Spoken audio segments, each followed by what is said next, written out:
Yuk jadi bagian dari dakwah kami. Dukung operasional dakwah dan sosial kami, raih pahala amal jariah yang terus mengalir sampai hari kiamat.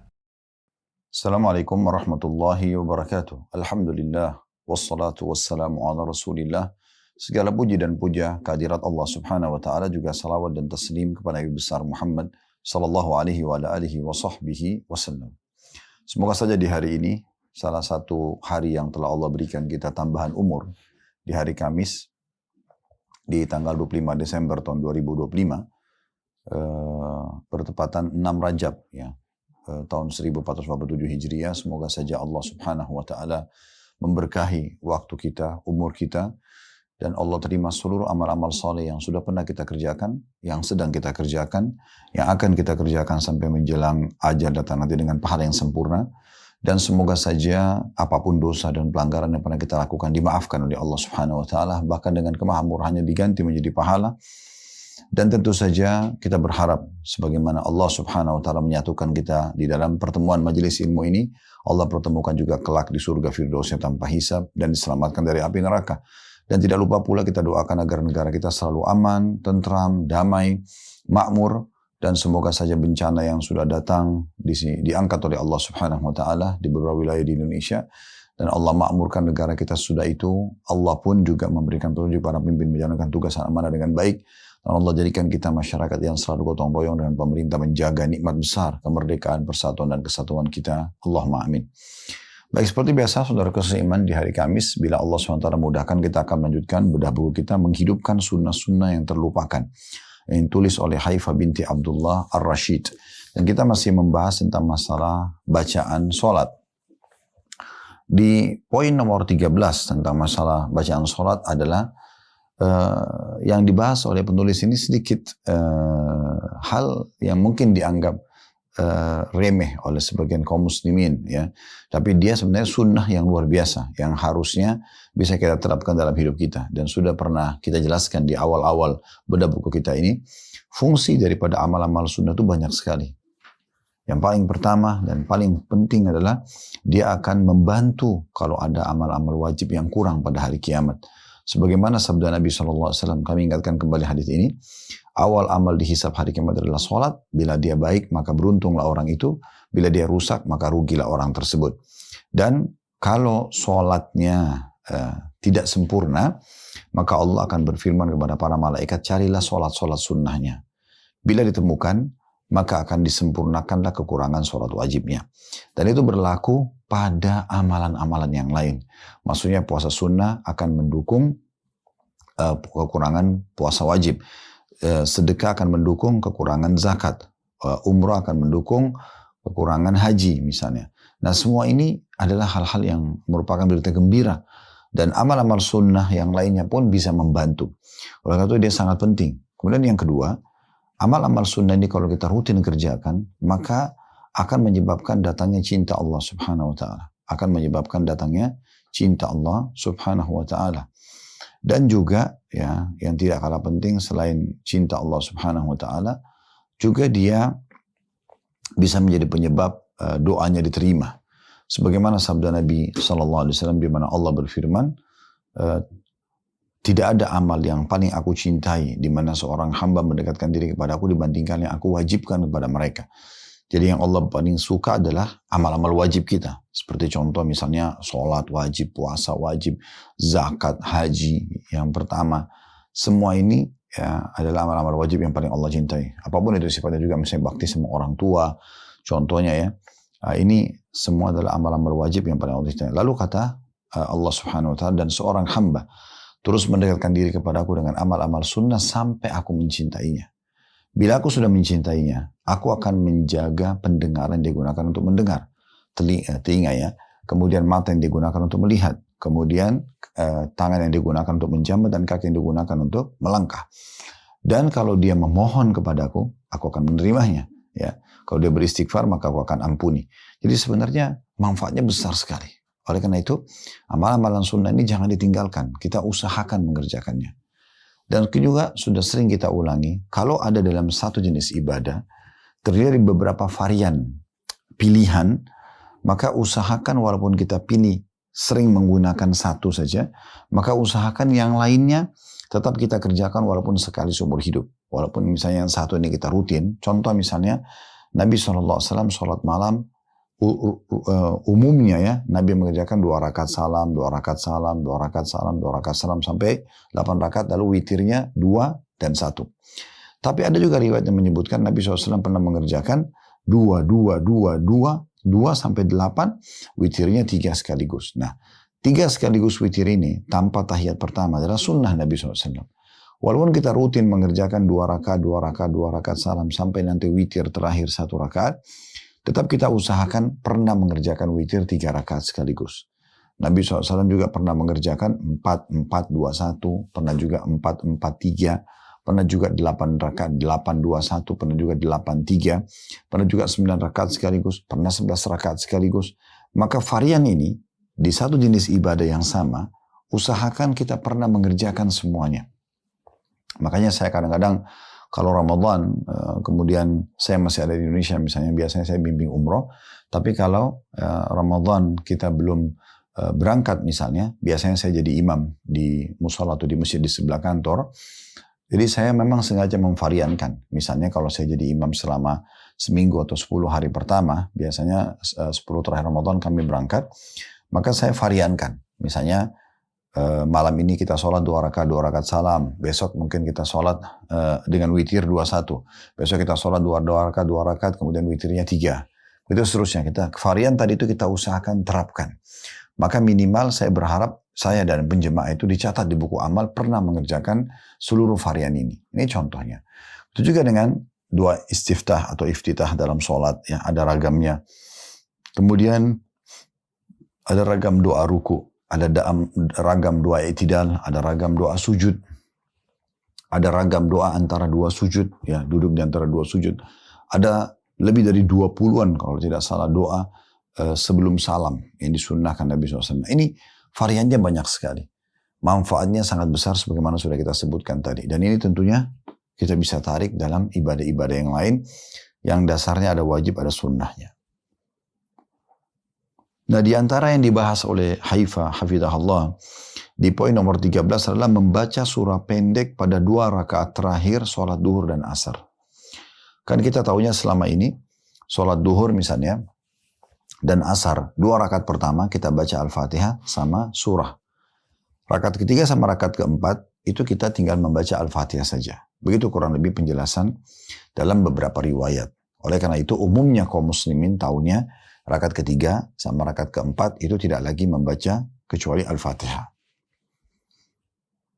Namun penulis ingin menitik beratkan, tidak ada salahnya seseorang itu sesekali tetap membaca surah di rakaat ketiga sama rakaat keempat karena ada riwayat yang menjelaskan Nabi SAW juga pernah mengerjakan. Walaupun rutinitasnya sebenarnya dia tidak membaca kecuali Al-Fatihah saja di rakaat ketiga sama rakaat keempat. Nah ini kurang lebih jadi bahasan kita tentang sunnah yang akan kita bahas pada siang ini. Tentu ada tambahan poin-poin yang lain bila Allah masih mudahkan waktunya. Saya akan bacakan bagian-bagian bukunya di poin nomor 13. Membaca surah pendek pada 2 rakaat terakhir sholat duhur dan asar. Dan ini ada di halaman 109. Haifa hafizahullah berkata, Syekh Al-Allama Ibnu Baz rahimahullah. Maksudnya seorang alim, guru yang bernama Ibnu Baz rahimahullah menyebutkan dalam sifat salatin Nabi SAW. Dalam buku beliau namanya sifat salatnya Nabi. Tanda kutip, tidak ada masalah apabila kadang-kadang pada rakaat ketiga dan yang keempat membaca surah setelah Al-Fatihah. Yaitu berdasarkan hadis Nabi SAW dari Abu Sa'id Al-Khudri radhiyallahu anhu. Lalu Haifa menanggapi perkataan Syekh bin Baz rahimahullah. Menurut saya, kata beliau, masalah ini sangat penting. Sebab ada sebagian ulama yang berpendapat bahwa siapa saja yang menambahkan surah setelah membaca Al-Fatihah di rakaat ketiga sama rakaat keempat, hendaknya sujud sahwi 2 kali. Pendapat ini tidak diragukan lagi, kata Haifa, bertentangan dengan hadis-hadis sahih dan athar para sahabat.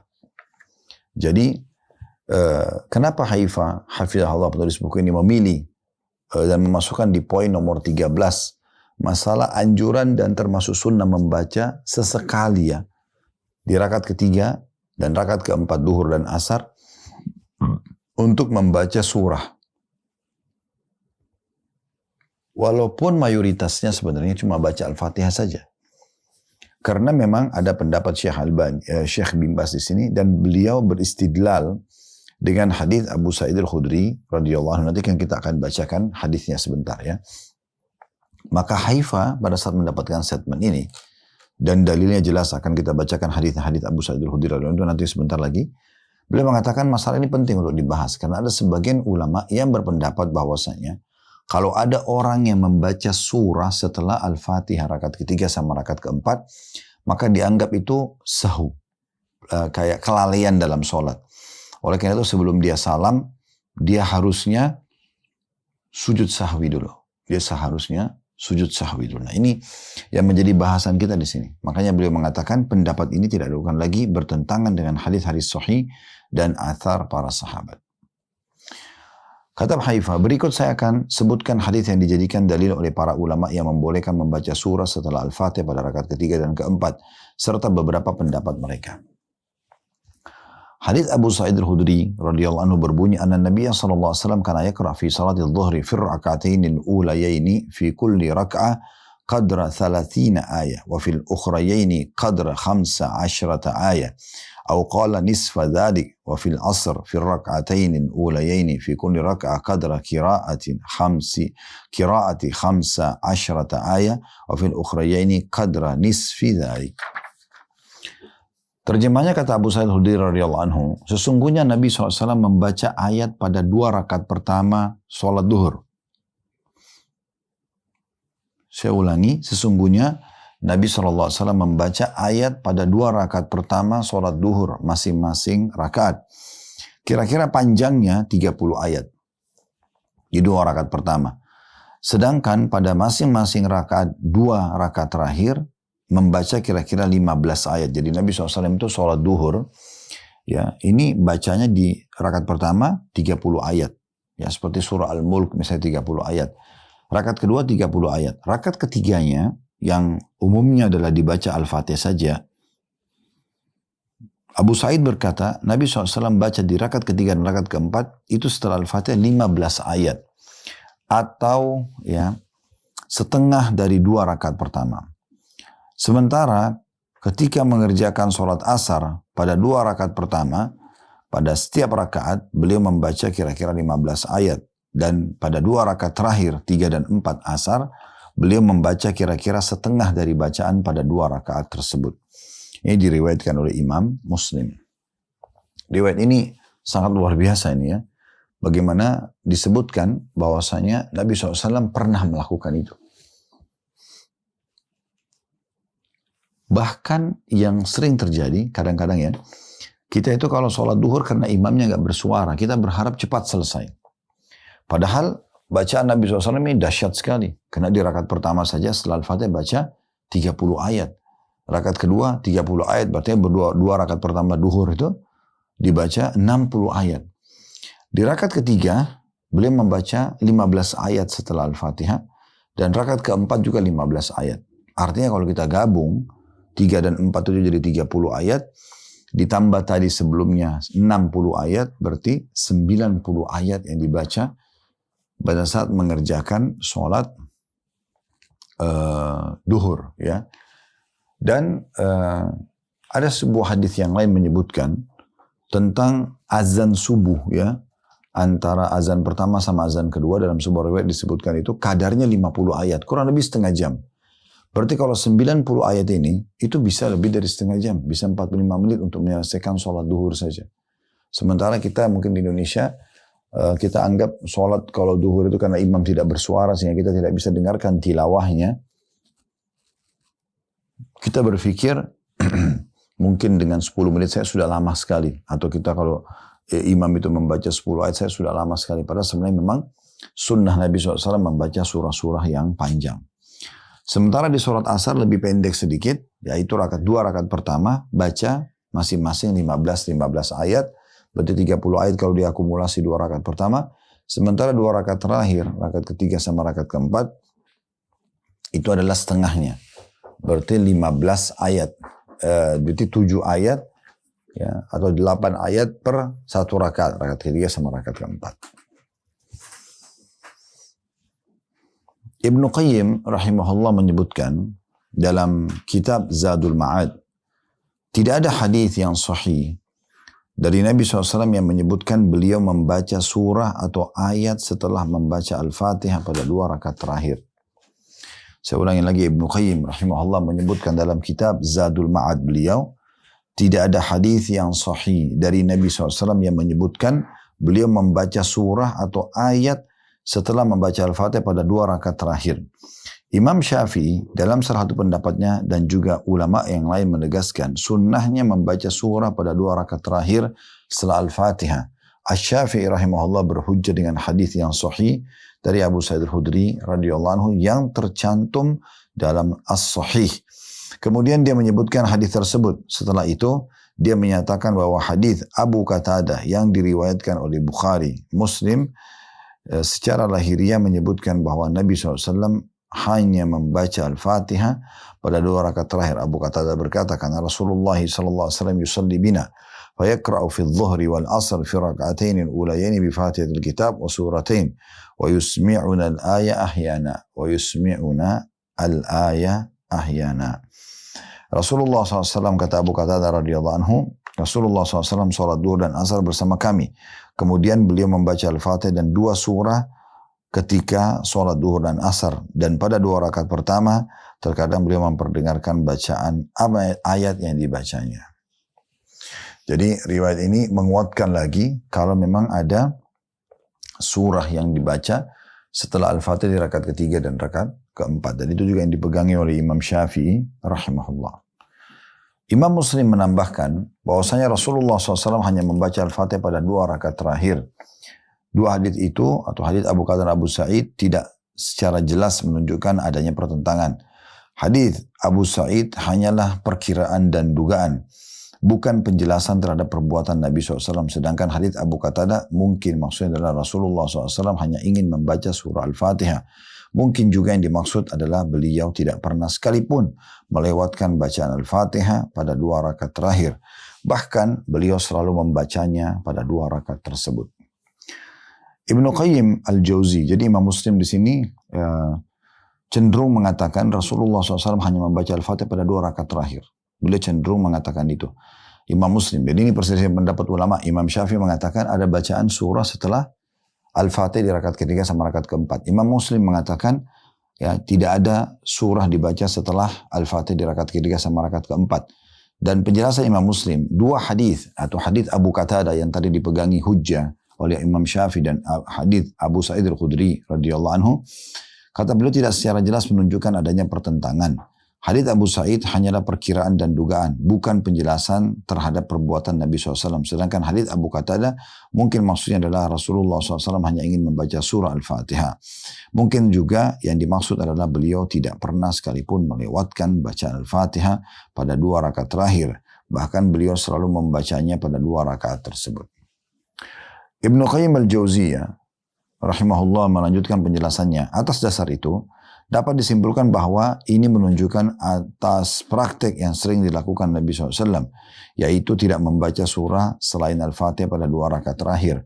Karena itulah boleh jadi secara insidental atau sewaktu-waktu Rasulullah SAW membaca surah lain setelah Al-Fatihah pada 2 rakaat terakhir, sebagaimana disebutkan dalam hadis Abu Sa'id Al-Khudri radhiyallahu anhu.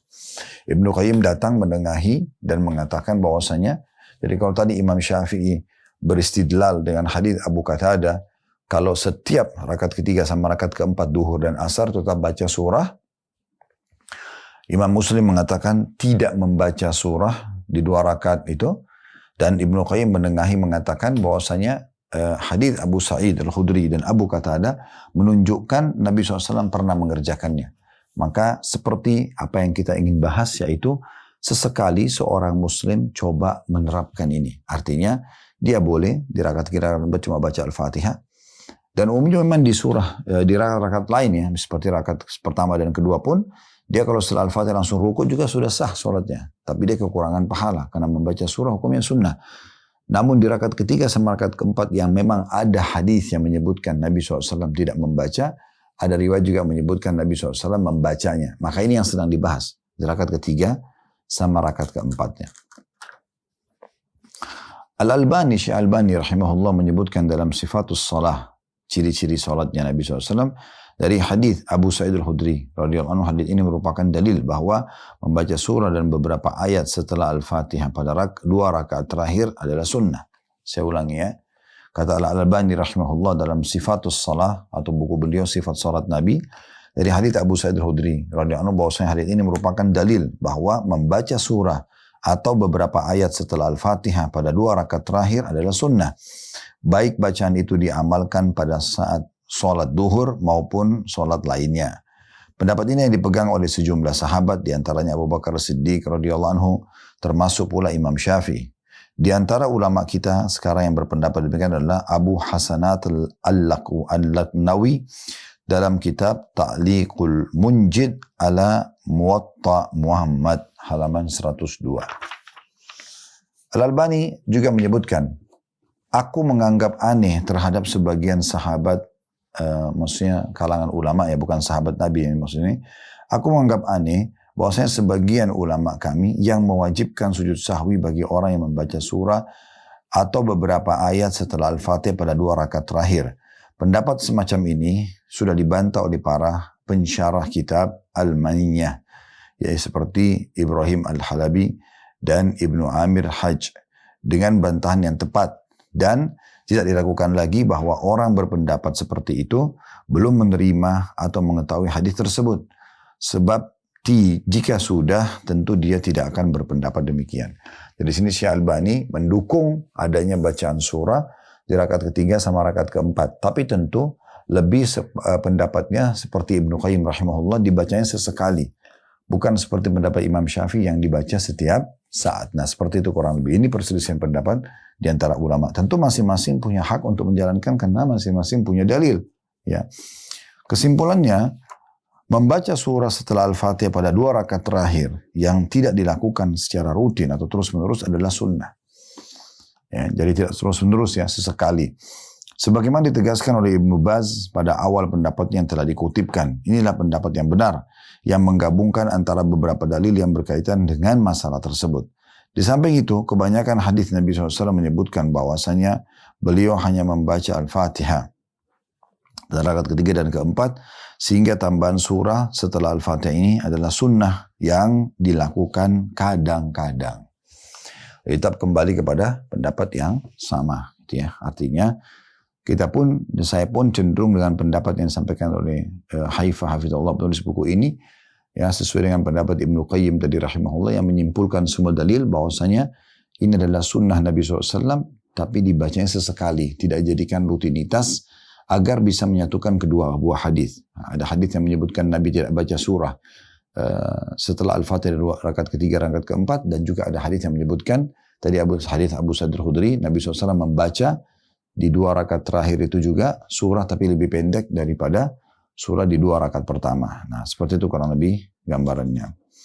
Ibnu Qudamah, Imam Ibnu Qudamah rahimahullah menyebutkan dalam kitabnya Al-Mughni, mayoritas ulama berpendapat tidak termasuk sunnah hukumnya membaca surah kecuali pada dua rakaat pertama saja. Al-Hafidz Ibnu Hajar menyebutkan ada ulama yang berpendapat sunnah hukumnya membaca surah pada semua rakaat setelah Al-Fatihah sesuai dengan sisi rahiliyah hadis Abu Hurairah radhiyallahu anhu. Ya, jadi kalau orang yang mau berpegang pada semua 4 rakaat duhur dan asar baca surah setelah Al-Fatihah, itu sah-sah saja. Karena ada dalilnya sebagaimana pendapat Imam Syafi'i rahimahullah, yang mengatakan bahwasanya tidak ada surah dibaca setelah Al-Fatihah di 2 rakaat terakhir duhur dan asar. Ini juga tidak bisa disalahkan karena mereka mengambil umumnya dalil Nabi SAW itu hanya membaca di 2 rakaat pertama. Ada pendapat yang lebih tengah-tengah adalah menggabungkan keduanya. Mengatakan hadits Abu Sa'id Al-Khudri tadi menggabungkan keduanya. Jadi orang boleh tidak membacanya beberapa waktu, orang juga boleh membacanya di beberapa waktu yang lain. Sehingga dia mendapatkan kedua buah hadis yang dipegangi oleh dua kubu pendapat ulama yang berselisih dalam masalah ini. Baik, kesimpulannya kata Hafizahullah, membaca surah Al-Fatihah pada 2 rakaat terakhir yang tidak dilakukan secara rutin atau terus-menerus adalah sunnah. Sebagaimana ditegaskan oleh Ibnu Bas pada awal pendapat yang telah dikutipkan. Inilah pendapat yang benar yang menggabungkan antara beberapa dalil yang berkaitan dengan masalah atau dengan masalah tersebut. Di samping itu, kebanyakan hadis Nabi SAW menyebutkan bahwasanya beliau hanya membaca Al-Fatihah pada rakaat ketiga dan keempat. Sehingga tambahan surah setelah Al-Fatihah ini adalah sunnah yang dilakukan kadang-kadang. Ibnu Qudamah masih berpegang pada pendapat mengatakan bahwasanya mayoritas ulama, maksudnya dalam mazhab beliau, Imam Ahmad, tidak termasuk sunnah hukumnya membaca surah kecuali pada 2 rakaat pertama. Al-Hafidh Ibnu Hajar berkata, ada ulama yang berpendapat sunnah hukumnya membaca surah pada semua rakaat setelah Al-Fatihah tersebut. Atau setelah Al-Fatihah dengan isi lahiriah hadisnya Abu Hurairah. Hadis yang dimaksud hadis Abu Hurairah itu diriwayatkan oleh Bukhari Muslim bahwasanya Rasulullah SAW pernah bersabda, wa in lam tazid ala ummil kitabi ajza'at wa in zidta fahuwa khair. Apabila kamu tidak menambah atau membaca surah selain Ummul Kitab Al-Quran, maksudnya Al-Fatihah, maka Ummul Quran itu sudah mencukupi, sah, yang penting baca Al-Fatihah. Namun jika kamu menambah ya surah setelahnya, maka itu jauh lebih baik. Ya. Jadi hadits Abu Hurairah juga dijadikan alasan ya, oleh Ibnu Hajar rahimahullah bahwa membaca surah di semua rakaat itu adalah diambil dari lahirnya atau nampak dari hadits Abu Hurairah. Di sini Ibnu Qudamah berpegang karena dalam madzhab Hanabila Imam Ahmad yang mengatakan tidak ada bacaan surah setelah Al-Fatihah di 2 rakaat terakhir. Ibnu Hajar dalam madzhab Syafi'iynya mengatakan bahwasanya ada bacaan bahkan setiap saat, bukan cuma pilihan kapan mau membacanya, ya seperti itu kurang lebih. Tapi kita sudah jelaskan tentunya pendapat Ibnu Qayyim yang paling tengah. Atas dasar itulah kata penulis, saya tidak mengkategorikan ke dalam sunnah yang ditinggalkan. Mayoritas kaum muslimin pun tidak melakukan berdasarkan atau mengikuti pendapat jumhur ulama. Akan tapi saya berpendapat bahwa hal itu harus diamalkan sesekali wal ilmu indallah. Maksudnya kalau yang pegang bukunya, dan ilmu yang benar ada di sisi Allah subhanahu wa ta'ala. Jadi kita bisa lihat sebenarnya kesimpulannya di poin nomor 13 ini. Jadi kalau yang paling bijak adalah menggabungkan semua pendapat, kita baca sesekali, kita tinggalkan juga sesekali. Ya di 2 rakaat terakhir, duhur dan asar. Baik, sekarang kita masuk ke poin nomor 14. Yaitu termasuk sudah dilupakan membaca surah Al-Ikhlas dan surah lainnya dalam setiap rakaat. Ini juga dikerjakan sesekali ya. Pertanyaannya, boleh nggak membaca misalnya rakaat pertama Maghrib Al-Ikhlas. Rakaat kedua baca lagi Al-Ikhlas. Nah itu yang dibahas ya. Boleh nggak kita baca 2 kali di 2 rakaat yang berbeda surah yang sama. Beranjak daripada hadis Aisyah radhiyallahu anha, dia berkata, anna Rasulullah sallallahu alaihi wasallam ba'atha rajulan ala sariyah fakana yaqra li ashabi fi salatin bi qul huwallahu ahad. فلما رجعوا ذكروا ذلك للنبي صلى الله عليه وسلم فقال سألوه لأي شيء يصنع ذلك فسألوه فقال لأنها صفة الرحمن عز وجل فأنا أحب أن أقرأ بها فقال رسول الله صلى الله عليه وسلم أخبروه أن الله تعالى يحبه. Terjemahannya, Rasulullah SAW pernah mengutus, kata Aisyah radhiyallahu anha, Rasulullah SAW pernah mengutus seseorang untuk bergabung dalam pasukan yang beliau kirim. Dan dia menjadi pemimpinnya. Setiap kali dia mengimami sholat pasukannya, orang tersebut selalu mengulang-ulangi surah Al-Ikhlas. Rakaat pertama sama rakaat kedua. Ketika pasukan untuk kembali, para prajurit pun melapor hal tersebut kepada Nabi SAW. Lalu beliau bersabda, coba tanya, kenapa dia berbuat demikian? Maka ditanyakanlah kepada imam tersebut dan imam itu menjawab, karena surah itu berisi sifat-sifat Allah yang maha pengasih. Maka dari itu aku sangat suka membacanya. Mendengar jawaban orang itu, Nabi SAW bersabda, sampaikan kepadanya bahwa Allah Azza wa Jalla mencintainya. Ya. Artinya Nabi SAW tidak larang untuk mengulangi surah Al-Ikhlas di rakaat pertama sama rakaat kedua, tapi setelah dijelaskan dulu apa sebabnya. Sahabat ini menjelaskan sebabnya adalah karena dia menyukai sifat-sifat Allah yang ada dalam surah itu. Maka seperti orang yang mengulangi untuk mentadabburinya. Sementara tadabbur itu atau merenungi maknanya bagian daripada perintah Allah Subhanahu wa taala. Sebagaimana Allah mengatakan tentang Al-Qur'an, afala yatadabbaruna Al-Qur'an? Apakah mereka tidak mentadabburi Al-Qur'an, merenungi makna-makna yang ada di dalamnya. Jadi kalau itu tujuannya berarti dibolehkan. Nah, seperti itu kurang lebih ya. Tapi kalau seseorang tidak hafal kecuali itu, maka sebaiknya dia segera menambah hafalannya ya. Karena bisa saja karena dia sehat dan dia masih punya kemampuan untuk menghafal, tapi kalau dia sia-siakan sehingga dia cuma ulangi surah yang sama, ini bisa saja dikhawatirkan justru ya mengurangi kadar kehormatannya terhadap Al-Quran dan sholatnya karena dia hanya mengulang-ulangi surah yang sama. Tapi kalau untuk tadabbur itu berbeda. Nah ini kurang lebih makna daripada riwayat Aisyah radhiyallahu anha.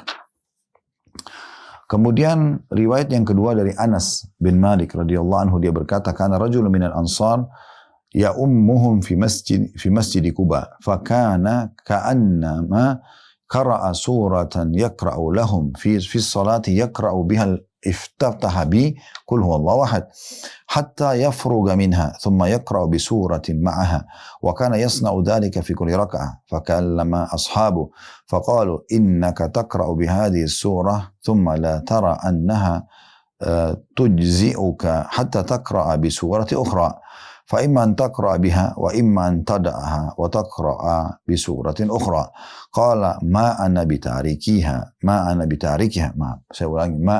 بتاركها إن أحببتم أن أؤمكم بها فعلت وإن كرهتم تركتكم وكانوا يرونه أفضلهم وكرهوا أن يؤمهم غيره فلما أتاهم النبي صلى الله عليه وسلم أخبروه الخبر فقال يا فلان ما منعك فيما يأمرك به أصحابك وما يحملك أن تقرأ هذه السورة في كل ركعة فقال يا رسول الله إني أحبها فقال رسول الله صلى الله عليه وسلم إن حبها أدخلك الجنة.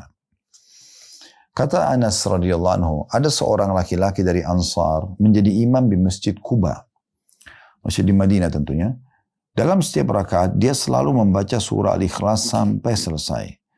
Setelah itu membaca surah lainnya. Para sahabat yang menjadi makmum bertanya, kamu telah membaca surah Al-Ikhlas, lantas kamu menganggap itu belum cukup, sehingga kamu membaca surah lainnya. Maksudnya dalam satu rakaat, dia setelah baca surah Al-Ikhlas, dia baca surah lain lagi. Ya. Maka dikatakan kepadanya, cukuplah bagimu membaca surah Al-Ikhlas saja, atau tidak membacanya, dan langsung membaca surah lainnya.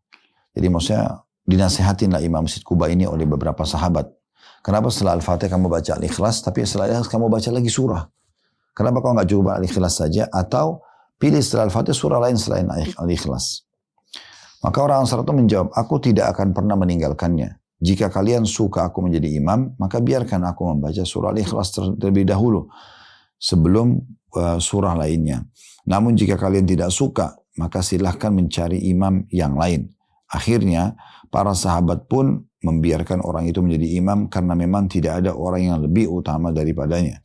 Selain juga mereka tidak suka diimami oleh selainnya. Ketika Nabi SAW menemui mereka, hal itu disampaikan kepada beliau. Kemudian beliau berkata, hai fulan, apa yang menyebabkanmu tidak mau menerima anjuran para sahabatmu dan selalu membaca surah Al-Ikhlas dalam setiap rakaat? Orang Ansar itu menjawab, wahai Rasulullah, sungguhnya aku mencintai surah itu. Lalu beliau sallallahu alaihi wasallam bersabda, sungguhnya cintamu kepada surah itu akan masukkanmu ke dalam surga. Ada footnote di bawah tentunya ya. 217 diriwayatkan Tirmidzi dan hadis ini dinilai hasan. Al-Bukhari juga meriwayatkan secara muallaq atau tanpa nomor urut itu ya. Nah, di sini ada dua riwayat ya. Riwayat Aisyah tadi menjelaskan kalau seseorang pernah Nabi SAW kirim menjadi panglima perang lalu mengimami sholat, di setiap rakaat dia baca Al-Ikhlas. Seperti maghrib misalnya 2 rakaat, rakaat pertama Al-Fatihah sama Al-Ikhlas, rakaat kedua Al-Fatihah sama Al-Ikhlas. Dan Nabi SAW waktu pulang dari perang tanya, ya, kenapa kau lakukan itu? Dia mengatakan, karena aku mencintai surah ini. Maka Nabi SAW mengatakan, sampaikan, Allah menyampaikan bahwasanya Allah mencintaimu. Nah, riwayat Anas bin Malik adalah seseorang yang lain dari orang Ansar, pernah menjadi imam di Masjid Quba, dan dia melakukan hal yang berbeda dengan tadi riwayat yang pertama. Setiap kali sudah baca Al-Fatihah, pasti dia baca Al-Ikhlas. Namun setelah Al-Ikhlas dia baca surah yang lain. Rakaat pertama ataupun rakaat kedua.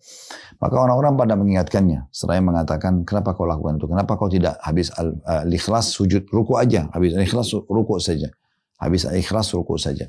Atau kamu baca, selain al-ikhlas baca surah lain. Karena kamu sudah baca di rakaat pertama itu.